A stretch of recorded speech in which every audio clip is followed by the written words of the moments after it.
And 3, 2, 1. We're live. Hey guys. How you doing? This is Brad Stinson, and welcome to the Team Brad Stinson podcast.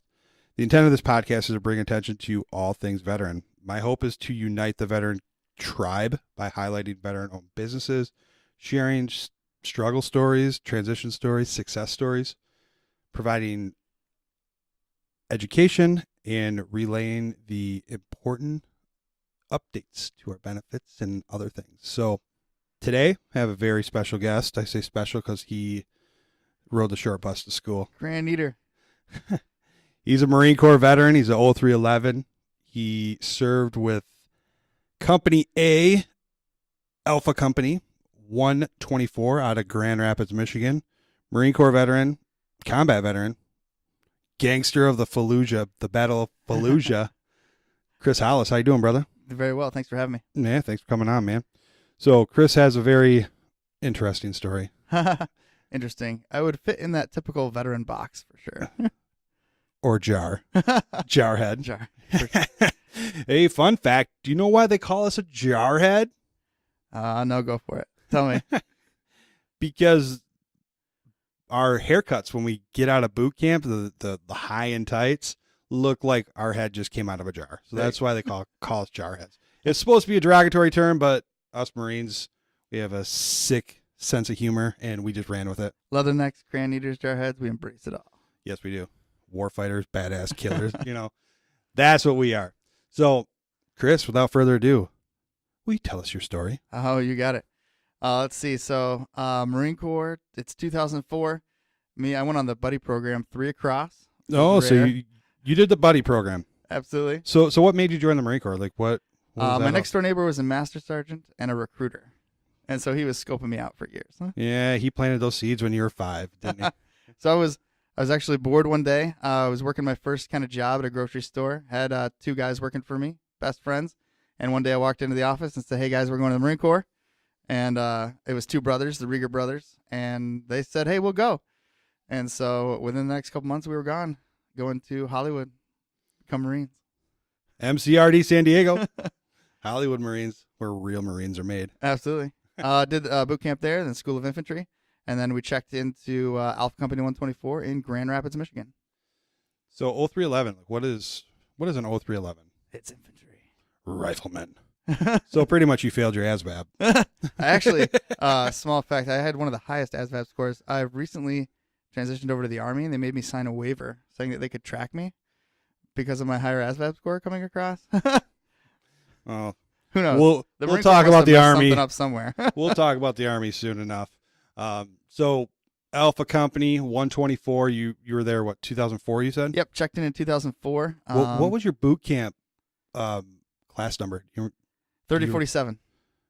So what month were you there? June 3047. We were there over the winter, so I know I was there over Thanksgiving, Christmas, New Year's. Oh, that's got it. I think I checked in like November. Like November, like first week of November. Okay. And then 13 weeks later.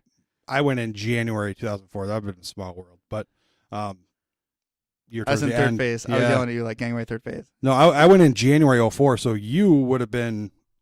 Oh, just that following year. Yeah, so I would have been phase 3. Yeah. Well, I passed boot camp on my first try. There you go. So, excellent. anyways, so 2004 you checked into the reserve unit. What was that like? Typical reserve unit. I would guess it's my first one, and my only one, so I didn't have anything really to compare it to. Yeah, 04, both wars were ramping up rapidly. So. Yep, the unit I had joined had just returned from Africa. They're one of the very few reserve units to be special operations qualified. Yeah, I remember that. So they're all like gung ho. Hey, we're special, and I'm Boot. Hollis coming in. Hey guys, I'm PFC Hollis. So man, it was good. They did a pretty good ramp up. So for the next 2 years, they were shifting into the Iraq phase, and then that was the big push in 2006. I started going to college previous to that, so I tried to take advantage of as many of the resources that I could at the time. The free benefits offered by our government. Yep, get rich, go to the Marine Corps. But yeah, we do it for the paycheck, bro. Right? Slay bodies on the weekend, write papers during the week. So, talk to me a little bit about what the buildup was like for Fallujah. What was that like? Sure. So back then they would send you to Mojave Viper. They do their 29 Palms. 29 Palms, California, for probably 2 months, running range 400. A couple of the ranges and programs they had there. You'd get exposed to a bunch of cool training we never did before. Multi-weapon training. You did foreign weapon training school. You're getting gassed. You're shooting. You're blowing stuff up. It's the cool stuff. You're playing G.I. Joe, like legit G.I. Joe out in the desert.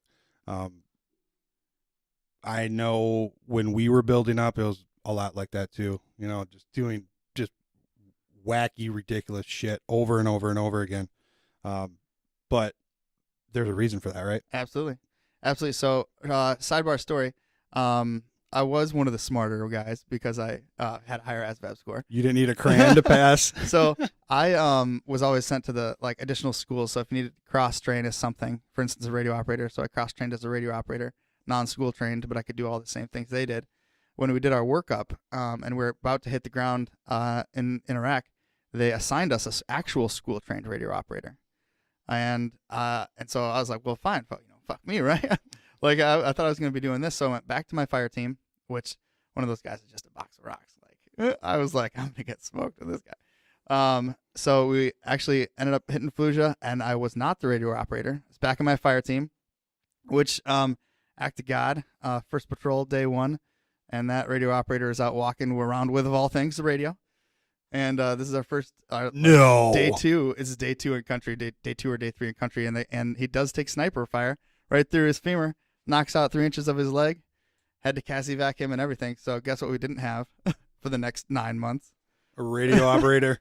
So then the conversation goes, hey, we're down a radio operator, and the platoon sergeant comes up to me, and he's like, hey, Hollis, I don't want to ask you this, but I need you to volunteer for the radio.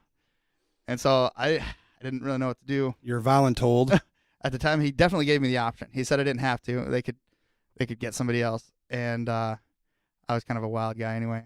I wasn't really sociable where the other radio operator was. I think that's what it was. But so anyway, I went back to my fire team, Sergeant Gilbert, Jonathan Thornsberry, and I asked them, hey, would you guys like me to be the radio operator? And they said, absolutely, because if you're calling fire or danger close or a fire mission or CASEVAC, or for quick reaction force, we want you on the radio getting it right. And I was like, okay, I'll go do that. So I volunteered, and second act of God right there. And this is why I learned from the Marine Corps to always volunteer. I know it's contradictory to what you hear in boot camp, but well, boot camp and fleet life are two totally different things. Like when you're going into boot camp, volunteer for nothing, be loud, and be fast. Right. You're good. A couple months later, my fire team's in lead vehicle, and they hit an IED. Killed 3 guys inside the vehicle and ejected the turret gunner. I would have been in that seat driving that vehicle had I not volunteered for the radio. Yeah, I can see why you say that now. So makes total sense. For sure, yeah. It's kind of weird how things work out, right? No, you got to volunteer. You got to put yourself out there. You got to be uncomfortable. You got to do things that you're not wanting or have done in the past if you want to get somewhere you haven't been. Yeah, I mean, because when you're overseas, when you're deployed, when you're in a combat zone, your mindset's totally different. Absolutely. The phrase that's always thrown around, the 2 words that are always put together, complacency kills, right? You get comfortable, people die. So exactly what he's saying, if you are uncomfortable, that's good. That's a good thing when you're overseas, when you're in a combat zone, because, I mean, shit, we'd go on convoys every day, every single day. And as a turret gunner, that gets really old really fast. Especially being Marines, we run to the fight. We seek out the fights and the battles. So when you go out for two days and there's absolutely no action, you start getting, that box is moving. I think it's hard, and you just blow it up with a 240. But I know I switched all the time. Turret gunner, driver to, wherever. But I was always in the lead vehicle because it's going to be me or no one, because I would be damned if I missed something or, the way I thought is nobody could scan an IED like I could, and if anybody's going to take a hit, it's going to be me. But young, dumb, full of testosterone, I was so brave back then. Mindset's totally different. No, it's good. We got to keep that same mindset, I think, now in this day and age to be uncomfortable in order to grow. Absolutely, because there's no growth in the comfort zone, and that's one of the, I'm a big fan of Jocko Willink, Leif Babin, they have 2 books out, Extreme Ownership, Dichotomy of Leadership, and that's their thing. There's no growth in the comfort zone. And if you keep doing what you're doing, you're going to produce the same results. If you're not happy where you're at, get uncomfortable. Do something out of your comfort zone, out of your box, right? So you're over in Fallujah. Yep, getting outside the comfort zone. I actually ended up naming my son after those guys that were in my fire team. Oh, that's awesome. And we still remember them, a couple times a year. Oh, hold on one second. I don't mean to cut you off. You threw out a couple terms that I want to clarify. Go for it. A fire team. Yep. Okay, so you have a platoon, which is a lot of Marines. Okay, I would probably say 80? In a platoon? Yeah, maybe, yeah. 80-ish, right? Those 80 are divided into 4 squads. Yep. Those squads are divided into fire teams. So typically a fire team is 4 Marines. And that's what he's talking about. So if anybody's like, what the hell is a fire team? That's what it is. A lot of the call for fire calls that you were saying, we don't really need to break those down, but those are just call for fires. Yeah, if I need artillery or mortars or something to sustain my position without hitting the good guy. Hey, man, you gave us a There's math. You gave us the quadrant, man. There's numbers and things. So, anyways, I didn't mean to cut you off. I just wanted to clarify that for anybody who good point. we lost. So all right, back onto the hua. You're back in. No, it's not hua yet. You're in the raw. Get some. I'm in the raw. All right. A lot of really cool things happened overseas. I actually look back on my service with pride now. I know some guys have a different perspective, but I had the highlight of my life. And I think that's one of the reasons that some of my guys are having a hard time, because you always knew there was that guy in the platoon that was like that piece of shit that was like complaining. And can you imagine, like you and I would look back on that as the highlight of our life. That was never again will I command millions of dollars worth of equipment, helicopters. Never again will I ever be as badass as what. Never again, right? But that's a different perspective, and that's probably a mind shift that you can have. But it's a bad thought. I mean, I know what you're saying, right? But I just want to say this: Marines are all grade A, Class A bitchers, right? So there's always the one that's just the worst. There's always the one. But imagine being that one and looking back on the highlight of your life and thinking, "Crap, that was me." Well, I always tell the story, and I don't mean jumping in here, but you're really hitting on something right now. The Marine Corps taught this fantastic life lesson through blood, sweat, and tears. Okay. It was, you control the outlook of everything that you do. Right. So we were in 29 Palms one day, one field op. Don't know. I mean, it seems like we live there. Okay. I shot artillery, so big guns, 20 or less guys in a square foot of maybe 35 square feet underneath the net, shooting rounds, waiting for fire missions.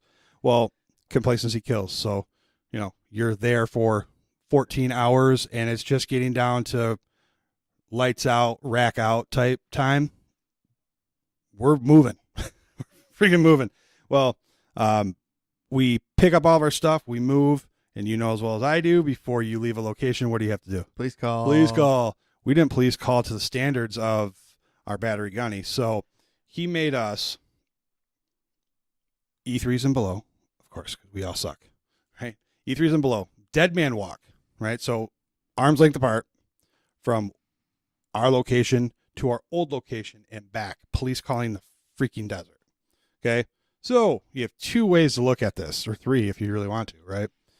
Number 1, you could bitch, cry, complain about it, make a horrible experience even more shitty, right? Just, I'm going to do it. Or do what Marines do and turn into 18-year-old jackasses and just embrace the suck and get through it.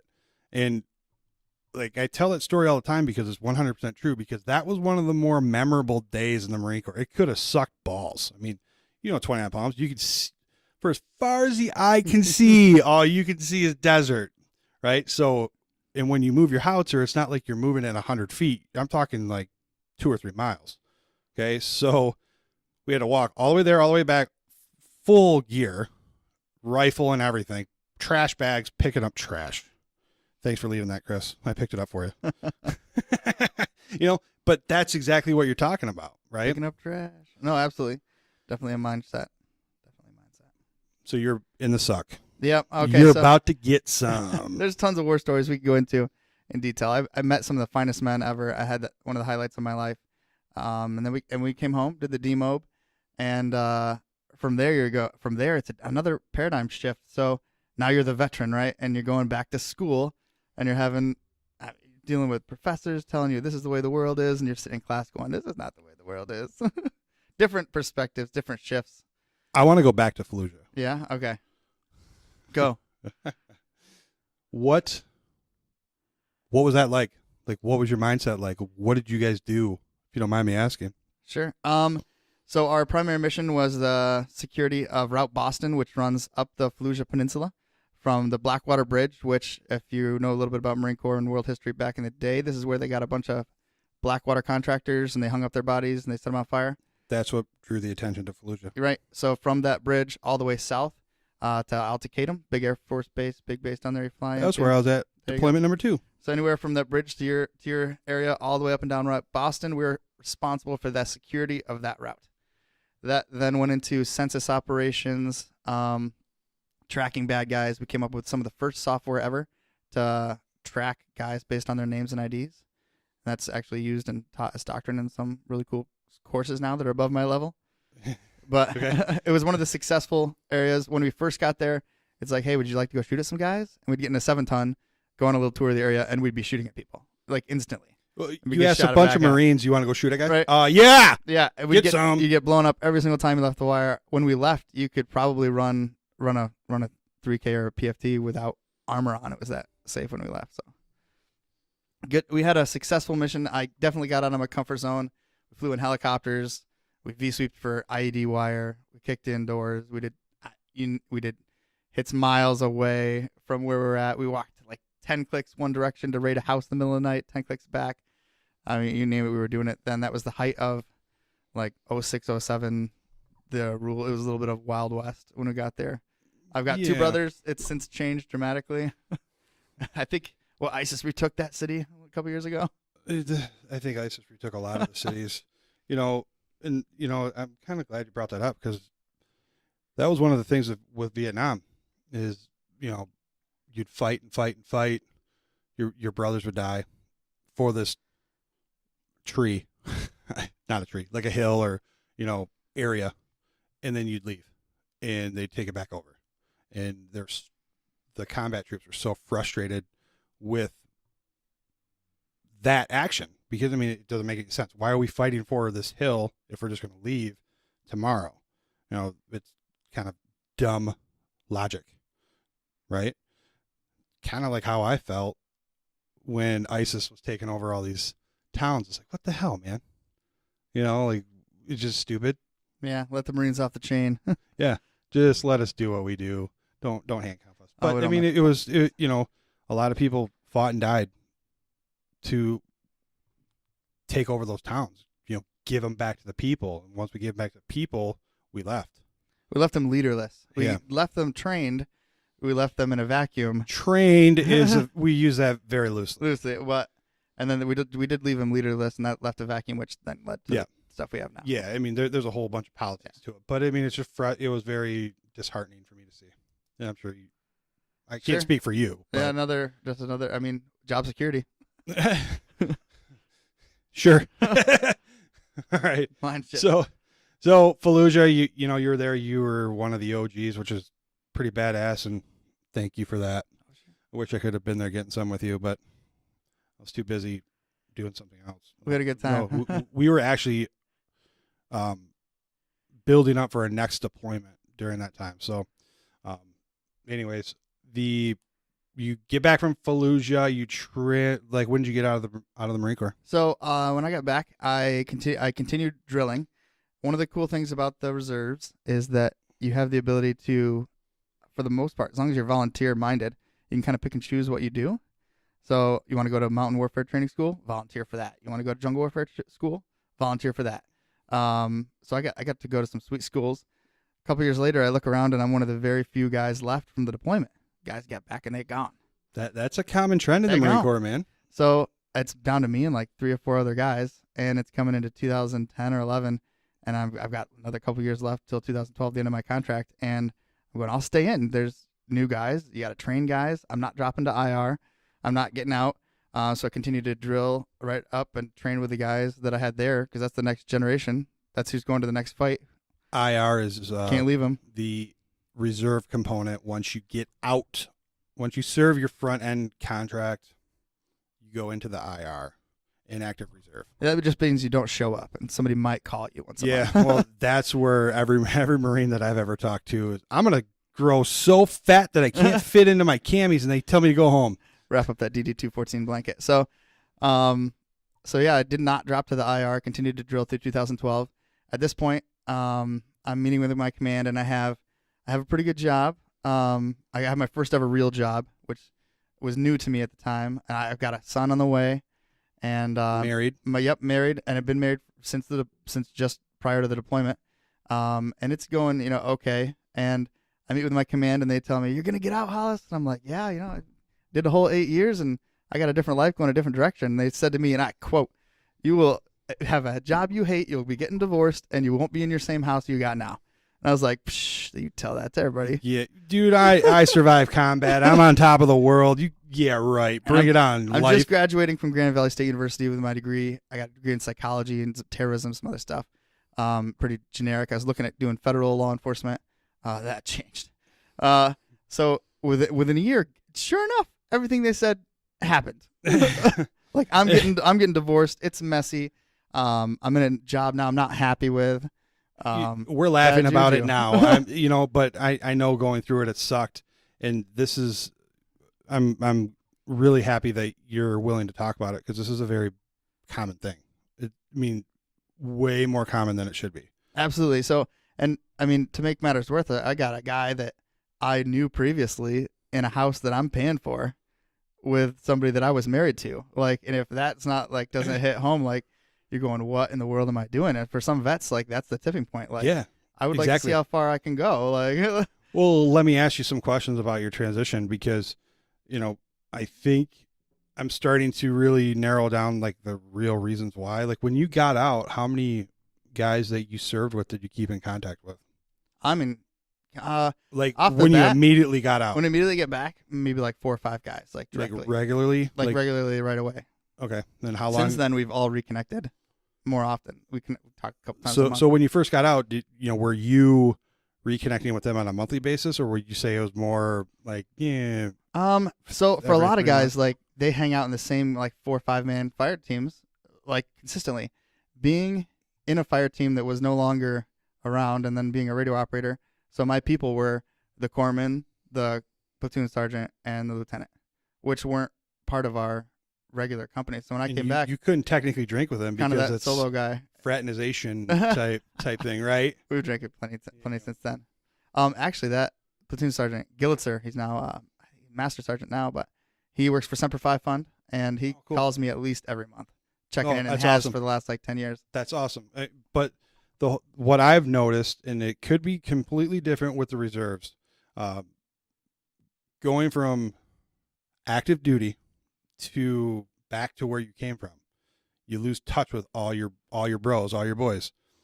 You don't have anybody to talk to, and that's where you get really deep into your head, to where you start to drink heavily. Not you, but just in general. Veterans start drinking heavily. They, nobody prepares us for that transition out. Sure. You fall. It's like a fall from grace, if you will. Reality check, kick in the nuts, and you can't get through it because you don't have anybody that you can lean on. You try to lean on your wife or husband, and they don't understand. And that just causes friction. And usually, from everything that I've seen, and on average, it's about a half a year before everything really starts, until you hit rock bottom. No, for sure. And it's about that same time frame, because you get disconnected from the structure you knew, mm-hmm. the environment that you knew. This is the way things go. If I have problems, this is what I do. If I have issues, this is who I talk to. And now that you're out, you got to figure out that your own stuff. Yeah. You got to create your own system. You got to create your own mindset for success. And, you're kind of the example of it. That's exactly what happened with you. You got out. I don't know Crash and burn. We all crash and burn, man. And I'm not trying to point you out because I did the same thing, but I wasn't married and I didn't have a kid that I knew of. So, if I knew then what I know now, I wish I'd be curious to see where I'm at in life. Sure. Yeah. Yeah. That was a rough time. I had some good people around me, and the guys that had been to the deployment, hanging out with me, making sure I was okay, checking out on me, trying to bring me out into the world. That's awesome. That's good times. So, that's where I devoted myself heavily to my job, and I got really good at a job that I did not like. Very good. So I had to be there. I was working with students, inner city. Are you still in the Marine Corps? Just checked out. Really good at a job you didn't like? No, I'm just kidding. I'm just messing, man. No, I'm teaching inner city kids security and protective services. Awesome. I'm working for a government program, actually, and I ended up teaching and developing their curriculum. Wasn't difficult. I was also teaching firearms at Silver Bullet Firearms and Training Center, local place. And that was the fun part, but the downside was that I had to be there before students, after students, super long days, and I'm working all the time, like 50-hour weeks for not a whole lot of reward, if it will. You're leaving out the most important part. What's that? You now have to pay for your ammo. Oh, yeah, absolutely. Or I mean, there's ways around that. Get an ammo sponsor, shoot some competitions, you get pretty good too. But I didn't have time for that stuff anymore, like I did when I was married and when I had a little bit more time and when I was still in school. I could do those things. Couldn't do them now. Plus, I'm not in the military anymore, so I'm not getting that paycheck either. Yeah. So it was pretty rough time. So a guy came to me. His name was Zach Went, and he said, "Hey, I want a guy that can develop systems, create course material, and help build a business." I was like, "What? What are you talking about?" He said, "I run a real estate business, and I want you to help me run a real estate business." And I was like, "Real estate? Get out of here! What is that? What the hell? I don't know anything about real estate. What? Get out of here! What is a mortgage? What is shoot things? Yeah. What's a ranch?" So, he wanted to rely heavily on my ability to organize, categorize, and make complex things simple, which I could definitely do. Had a track record for, I had a degree for, and so at first I was like, "No, you're not getting me." And he came out with an offer I couldn't refuse. He hit me right in my needs, and I needed the freedom that I did not have in that job. Nice. So he said I could come and go as I please, wear what I want, and he matched my salary at the time. And I was Roger like, what that. in the world? Like, what's the catch? I'm going to get really good at this job. Let me believe you. Phenomenal. And that was quite a few years ago now. We're in our 5th year, I think, working together. And my life is more full now than it definitely was. Awesome. For sure. And I know you're trying to take that next step in your transition and in life where you want to get involved and give back. Oh, sure. So I've got to back up maybe just about a year or two. It was like a 4 or 5 year let's rebuild Hollis world. Yeah, I made some dating mistakes for sure. Well, mistakes are awesome, dude. You have to make mistakes. Here's what I learned. Oh, you other vets out there, you got to create yourself a standard and you got to hold it. So get rid of the beer scale. Let me tell you. So here's what I finally come up with. I finally just decided that this girl had to own a pair of combat boots, own a pair of tactical pants, eat Taco Bell. Girl that will not eat Taco Bell, you can't trust her. And she had to have those criteria. There was a couple others in there, none significant. And then date 1 was coffee. Date 2, we were going to do a fun event of your choosing. So range, go-karts, mini golf, some kind of physical activity. Who's choosing? Both. You should let her choose. She could choose. Depends on who's initiating. That's date 2, man. If she says, "Oh, a fun time to me is going to get a mani and pedi." See ya. Yes, could be. Had to be an event. I'm open to anything. But date 3 was a 24-mile ruck march over a 2-day up in Manistee. And so there's Hollis's dating boot camp. This is exactly. And let me tell you, I got down to like 2 or 3 like pretty decent chicks that never got to third base with Hollis. Right. Except phase 3. Except for one gal, and she was an EMT firefighter. She was signed up to go to the Army. She was in their delayed entry program, And she jumped right to like, it's date 2. And she's like, how do I knock out this 25-mile ruck march? I got to prepare for boot camp. I'm like, Did you give her a checklist on date 1 at coffee? So she showed up in EMT pants and boots, coming right off of a shift of working at an EMT. So I was like, check. Would you like to get some Taco Bell later?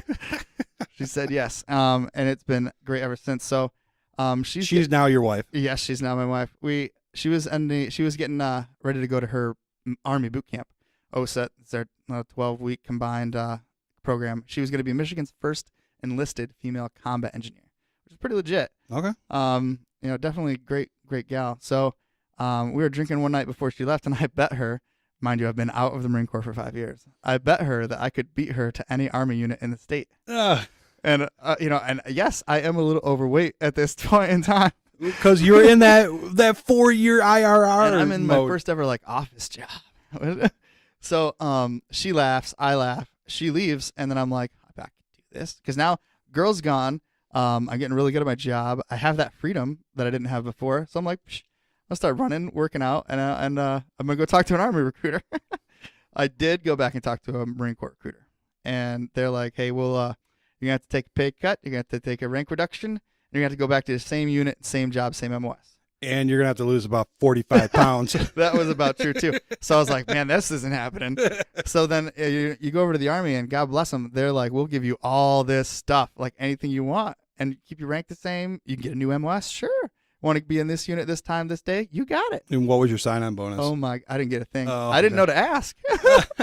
I was God set and determined to beat my wife to this unit in this combat engineer unit. So sure enough, I got that. I pulled it off. Went through MEPS for the second time, being prior service. So you're that super old guy in MEPS, Yeah. like with the tattoos, and I'm in Marine Corps silkies, nothing else. And then, like all these other kids are like, what the world? So Marine Corps tattoos, got them. Did you have to squat and walk around the room again? Yeah, that was so. Oh yeah, I had to get taped again. That. So now I'm in the Army, and I do in the Army now. engineers. In the Army now. So did you beat her? I did by 2 months. Oh man, it's because she's a female. That was her excuse. No. I got her timelines worked out. And then I got a 12 Bravo combat engineer MOS, and she's active now. She works for Michigan. She works for a really cool job that I can't talk about in the Army National Guard. But she does some really cool stuff. But we have to, we do drill weekends together, which is very interesting. Yeah, that is very interesting. You're like, yeah, my wife and I are going on a drill. Like, what? You just don't hear that. You know, if you can imagine, you guys have been in the field like with your best friend. Like it's a different parallel. Yeah, it's gotta be totally different. Like this is nothing like I've ever. And I was able to keep my stuff coming across. So I was in the zone for staff when I got out of the Marine Corps, and they reset my time and grade for my time and grade for E5 when I joined the Army. So Sergeant Hollis came, still Sergeant Hollis, but it's but my wife definitely came in as a boot. And did you haze her? Good. No, I stayed away. Actually, no one knew for the first year and a half that we were dating, and no one knew we were even married for a couple months until she finally changed her name shape. Her name changed on the roster. They said Hollis at roll call, and Gunny's like, Hollis, and then Hollis, you guys see me later. Different platoon. We need to talk. Different platoons. Yeah. No, that's awesome, man. I'm happy that you got through the suck. So we want to get back at it. We want to be exposed to more veterans. We want to do more things in the military. That's what kicked off that a couple years ago. I've shifted to do more with my business, personal life, and drill weekends just to reconnect and get back at doing it with vets in the military. Yeah, your personal life, you could tell the story. This story is pretty funny. Chris has started making wooden flags that are actually pretty badass for being a novice. Now he's kind of more professional at it because he's whipped out a ton of them. But I ordered a flag from him, and you can go from here. Oh yeah. So I did order one of those rustic flags like you see online, and I got it, and I was like, somebody did this with like crayons and some glue and like a little Bic lighter. Yeah, like this one behind me, man. That one's pretty good. It's good, but that one's pretty good. It took about 2 months to get, and it was almost $300. I'll get you one in 2 weeks for $100. Exactly. All right. So. But my brother's helping me out now. He's also a vet, also Marine. I got 2 other Marine Corps brothers in the family. It runs in the family. Sister in the Navy. Semper Fi. So we're making wood flags now. I've made them a lot, and most of it, probably just under half go to charities. So Semper Fi Fund auctioned one off. I've done a lot for Gold Star Mothers of America, Yellow Ribbon Society. If you're a military organization and you're doing an auction or a charity event, you get in contact with me. I'll make sure you get one. Okay. They can auction them off. And Well, I'm going to need a couple. Cause. I'll help you for sure. For sure. I also do sell them too because there's pretty high demand. So I'll do standard red, white, and blues. Yeah, I mean, for the quality, for the turn time, and for the price, you cannot beat it. It keeps me in cigars and whiskey. I'll post some photos of the flags that he's done in the podcast description. But thanks, Brad. You didn't even talk about the story how we originally connected. Oh, with the yeah. Flag. Yeah, so I don't even. Okay, refresh my memory. Someone reached out to me and said they needed a flag. I was talking to you because I was getting a new office. Okay. And I was talking to Jay McMakin, and I was like, dude, you've always wanted one of these flags. I got a guy. Yeah. So I connected Jay and Chris, and you guys were like, hey, well, yeah, hey. Hey, Jay, what are you doing in this chat? I was like, oh, yeah. You know, like, long story short, Jay came out and taught a class at Chris's office beginning of 2018. So Chris made 2 custom flags for Jay and his business partner for Military Mortgage Bootcamp.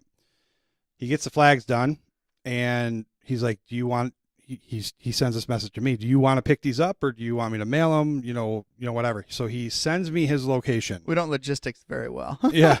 He sends me his location, and I'm like, shut the fuck up. Like, you literally live, if I'm going to walk, it's going to take me 5 minutes away from my house. There's Marines everywhere. QRF is standing by. Yes. Activate the QRF. We roll heavy. I'm like, there's no way you live a block away. Yeah, I know. I was like, dude, shut up, dude. I was like, do you really live on that street? And he's like, yeah. I'm like, I live on this street. I could hit a softball to your house. Yeah, and even smaller world. So I do work in the real estate space, have for the last 4 or 5 years. And it links up really well with helping vets get into homes. Everything you guys have brought to us for the Military Mortgage Bootcamp has been invaluable in building our business and our relationships and serving our community. Exactly. And, so I go to pick up these flags, and Chris is like, so how's everything going? Because he knew me as Military Mortgage Bootcamp and an employee at my old company, or VA Home Loan Specialist. And I was telling him what was on the horizon with the Veterans Home Front, and he was like, really? We are going to have to talk. I said, roger that, because Chris and his team have been trying to get more involved with serving veterans, and it's the next step in the transition for you. Once you start getting involved and giving back, it's amazing what happens to you. All your problems, I'm not saying you have problems, but your problems tend to go away because you're doing something for the greater good. Paradigm shift. It's what you focus on does expand. So I'm focused on helping others by any means necessary, and either connecting someone with a service that they need, whether that's a home loan, hey, we got these guys. Whether it's finding a house or an investment property, we got these guys. Or employment. If you're like, hey, I'm a vet, I'm kind of disconnected from a system. If you want somebody yelling at you, I can do that.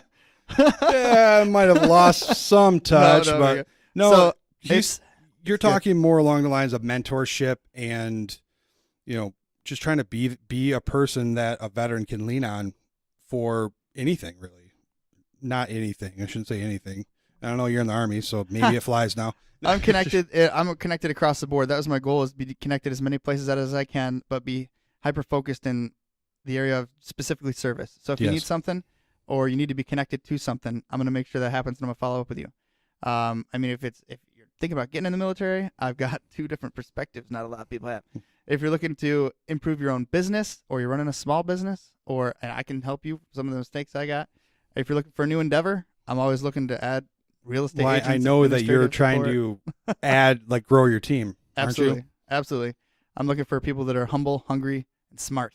Do you have to have real estate experience? Negatron. I can take Negatron. That's your career needer term. Negatory. Nope. I can get you. The cool thing about what I have going on, and I would not say this unless I 100% believed it and I've done it in the past, but I can get you into production to replace and or make more income than you're currently making now. I've got agents. In how long? In the first year, I have an agent close 13 deals. I have an agent second year in business. He's closed over 40 deals. And that's you're making 75, 80, 100K without having to work like a regular 9 to 5. Like, what you think? You still have that freedom that I want to be able to provide to others. And that's awesome. But a lot of it has to, you can lead a horse to water. You just can't make him drink. Has to be hungry, humble. Exactly. And smart. If you're not hungry, I got the system, but you still got to do it. Exactly. Absolutely. And you have to put the work in. And you better be helping out the vets. Like that's the hard part when a veteran transitions. It's hard to relate to other people, because you're so used to.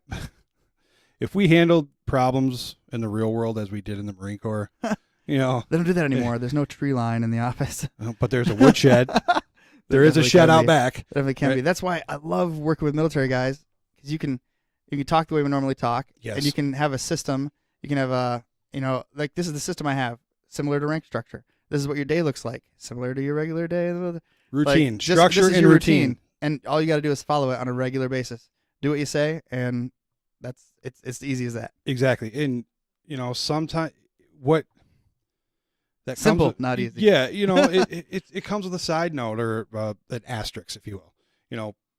You don't have to follow it to a T, right? Because I'm not you and you're not me, so I'm gonna alter it to make it work for me. Absolutely. Right? And that's where a mentor would come in. Like I do it all the time. I help people structure things to work out in their advantage, to their, the tricky part about all the skills, characteristics, and traits that we were taught while we were in is making them work to your advantage when you get out.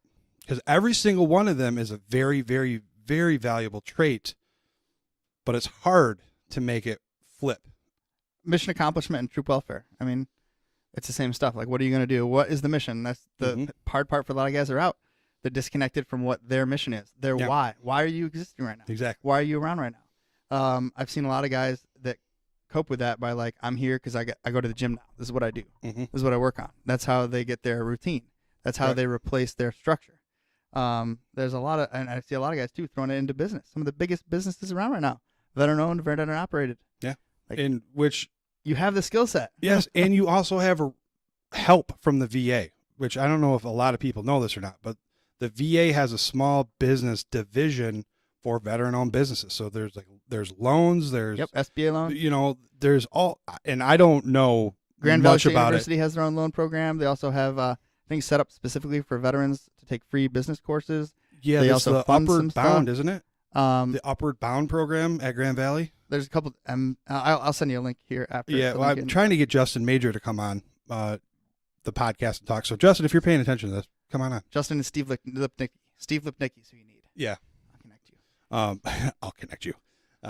So I mean, there's, you're doing great things. You want to take the next step, get more involved with veterans, and helping out. With employment, with mentorship, anything else, and I'm happy to ride or die with you, brother. I'll be your turret gunner. I'm gonna own a Humvee someday, dude. I'm not moving if you get a Humvee. I'm getting one for sure. No, it's been a pleasure. Thanks for having me on the podcast. I'm just looking to serve. So if you think you need something right now in this day and age in this industry, veterans have more resources than ever but before. They have to ask. Get up off your ass. just ask. I mean, message me, message Chris on Facebook, email the show, Brad at teambradstenson.com. Happy to connect you with whatever. There are a couple events coming up that I want to talk about. Send it. All right. So the first one is Wreaths Across America. Okay. This is a very incredibly cool event. It's at 12 noon, Sunday, December 15th. Wreaths Across America will start placing wreaths on the headstones of veterans who have passed away. All right. National cemeteries across the country. So it's pretty cool to think, like, as I step and place this wreath, they're doing this in every state across the country. Here in Michigan, or West Michigan, I should say, the Grand Rapids Home for Veterans and Chapel Hill. I've never heard of the Chapel Hill one, so I do not know how many tombstones are there, but it's 28th Street and it's southeast. That's all I know. But Wreaths Across America needs help with donations and sponsorships of wreaths, When I say sponsorship, it's not sign up and put your name on it. It's just more of a donation, like buy a wreath to put on. Because right now they're about 1,220 wreaths that have been purchased, and they need well over 5,000. So if you're able to give back, please do. If you purchase a wreath, that'd be awesome. Or come out to either one of the cemeteries on December 15th at, I would probably say 11, to help place wreaths. No, that's good. It's phenomenal. Get out there and do it. Yes, exactly. So, Chris, greatly appreciate you coming on, man. Thank you for your service. No, thank you for yours. You were worth it, brother. This is a circle thing. Circle jerk. It's a family show. So other than that, let's wrap this up and let's go get after it, brother. Yeah. You didn't say a hooah. Good. We save the hooah for the weekends. The 1 week in a month, 2 weeks a year. Recording. Thanks for coming on. Thanks, Brett. Bye-bye.